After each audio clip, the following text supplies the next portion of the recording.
Co-powered by Techno।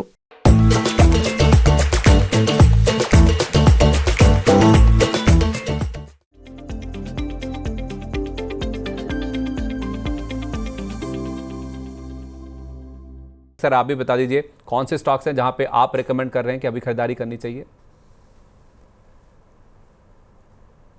देखिए, मैं थोड़ा सा अलग हटके यहाँ पर स्टॉक देना चाहूंगा। एक एनटीपीसी पे जरूर ध्यान रखिएगा। टेक्निकली आप देखेंगे तो पिछले 8 वीक के कंसोलिडेशन जोन का ब्रेकआउट दिया स्टॉक ने।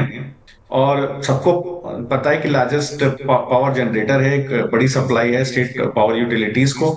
और लंबे अवधि में भी देखेंगे तो 2024 से 2028 के बीच में जो पावर डिमांड है वो 7% कैगर से ग्रो करने का अनुमान है। इसकी एक सब्सिडियरी है NTPC green energy, renewable sector में काम करती है, उसका एक आईपीओ आ रहा है। तो कंपनी करीब 10,000 करोड़ रुपए रेज करना चाहती है। फ्रेश इशू है, इसमें कोई भी ऑफर फॉर सेल नहीं है, एग्जिस्टिंग इन्वेस्टर इसमें कुछ छोड़ने वाला नहीं है। और करीब 7500 करोड़ रुपए डेट रिपेमेंट में कंपनी का यूज होगा। और रिन्यूएबल एनर्जी का अच्छा बिजनेस है, पोर्टफोलियो बहुत स्ट्रांग है। अगर आप देखेंगे तो अच्छा रेवेन्यू, अच्छा एबिटा ग्रोथ, और चूंकि क्रेडिट रेटिंग बहुत अच्छी है तो लो कॉस्ट ऑफ कैपिटल रहती है इस कंपनी की। और जिस सेगमेंट में काम कर रही है रिन्यूएबल एनर्जी, वहां पर आप देखिए बहुत अच्छी ऑर्डर बुक्स ऑफ कंपनीज की, हम लोग कई बार इसको डिस्कस कर चुके हैं। तो स्टॉक को बिल्कुल पकड़ लीजिए। मुझे लगता है करंट मार्केट भाव पर भी खरीदा जा सकता है। 402 का स्टॉप लॉस लगाइए, 473 के टारगेट 10% ऊपर के कम से कम आपको देखने को मिलेंगे। दूसरा है केपीआर में। अगर आप केपीआर को देखेंगे तो मैं काफी इसको समझने की कोशिश कर रहा था, लेकिन मुझे ऐसा कुछ इसके अंदर फंडामेंटली देखने को नहीं मिला। बट टेक्निकल एक बड़ा ब्रेकआउट मुझे जरूर इसके अंदर देखने को मिला। टेक्सटाइल अपैरल के अंदर कंपनी का मेजर काम है। इसके अलावा शुगर एंड एथेनॉल में भी कंपनी काम करती है। और जो ग्रीन पावर प्रोजेक्ट है वो फिजिकली खुद के फैसिलिटीज को ही पावर सप्लाई करते हैं। और अगर आप परफॉर्मेंस देखें तो फर्स्ट क्वार्टर का परफॉर्मेंस देखें तो फ्लैटिश रेवेन्यू रहा था 1610 करोड़ के आसपास।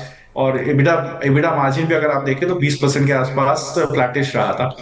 तो मुझे लगता है यहाँ पर, लेकिन अगर आप स्टॉक को देखें तो एक अच्छा प्राइस वॉल्यूम ब्रेकआउट स्टॉक के अंदर देखने को मिला है।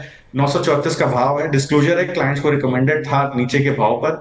तो 872 का स्टॉप लॉस है, थोड़ा डीप हो गया, बट आप स्टैगर्ड एंट्री कर सकते हैं, बाय एंड डिप्स रख सकते हैं। 1080 का टारगेट है, 15% ऊपर का। मुझे लगता है यहाँ पर रैली हो सकती है फर्दर।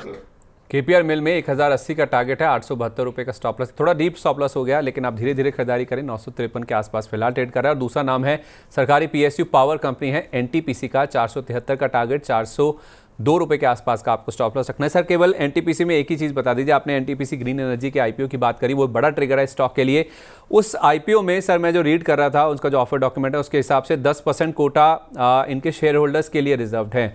तो जो शॉर्ट एक कह सकते हैं कि अलॉटमेंट चाहते हैं एनटीपीसी ग्रीन एनर्जी के आईपीओ में, अगर वो उम्मीद कर रहे हैं कि ओवर सब्सक्रिप्शन होगा, उनको नहीं मिलेगा, लॉटरी होगी, तो उस लिहाज से क्या शेयर होल्डर कोटा में एलिजिबल होने के लिए अभी से एनटीपीसी में खरीदारी कर सकते हैं इन एंटिसिपेशन की आपको शेयर मिल जाएंगे शेयर होल्डर कोटा में?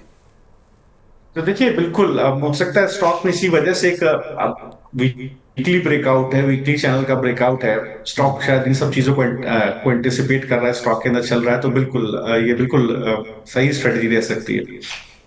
चलिए, तो एनटीपीसी ग्रीन एनर्जी का आईपीओ आने वाला है, उसमें जो शेयर होल्डर कोटा है उसके लिए एलिजिबल होने के लिए भी आप एनटीपीसी के शेयर में खरीदारी कर सकते हैं। 10% के आसपास की और अप मूव स्टॉक में आ सकती है। 473 रुपये का टारगेट लेके आप एनटीपीसी में कर सकते हैं खरीदारी। चलो सर, आपका बहुत बहुत धन्यवाद, आज आप कार्यक्रम में शामिल हुए।